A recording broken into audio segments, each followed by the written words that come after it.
Alright guys, I've learned a lot of things from doing these gold valves over the years, many of them the hard way, so I wanted to do a very fast video just kind of giving some advice and some recommendations to beginners for doing the Racetech gold valves, and this one's going to be on the compression stack. So obviously this is usually the first one you do.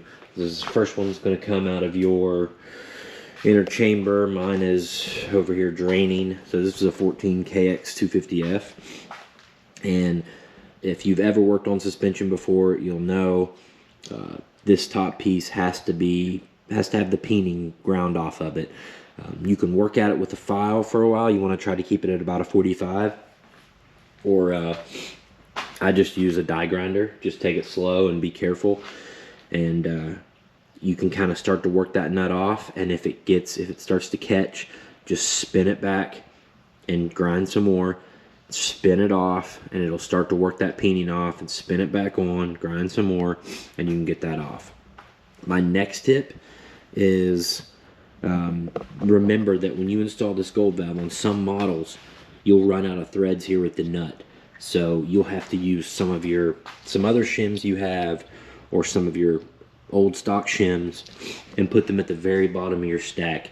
And I like to use all the same size so it looks good, but as long as they're all bigger than that smallest shim at the bottom of your stack, you're good to go.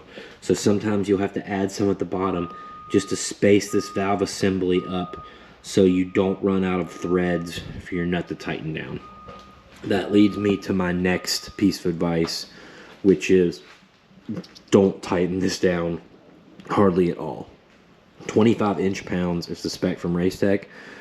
I've been pretty lucky. I've only ever broken one of these, but I've seen people break these all the time. It's a very, very brittle and aluminum, and if you do break that valve body, some models you can get the valve body directly from Showa or KYB or Racetech.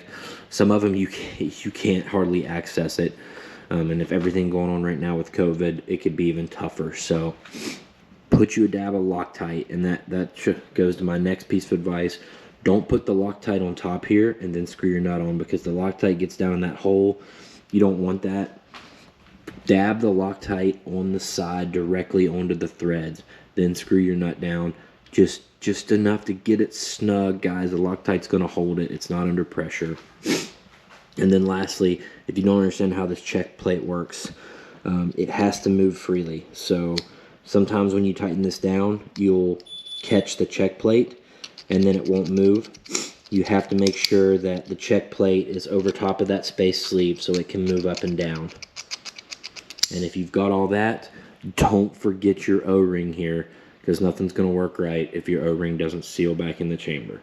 And that's a list of advice for beginner compression valve builders with Racetech gold valves. So yeah, if you guys can think of any more advice, comments, anything anybody should know, please put them down in the comments below. Thanks for watching, and yeah, I'm going to move on to the next valve.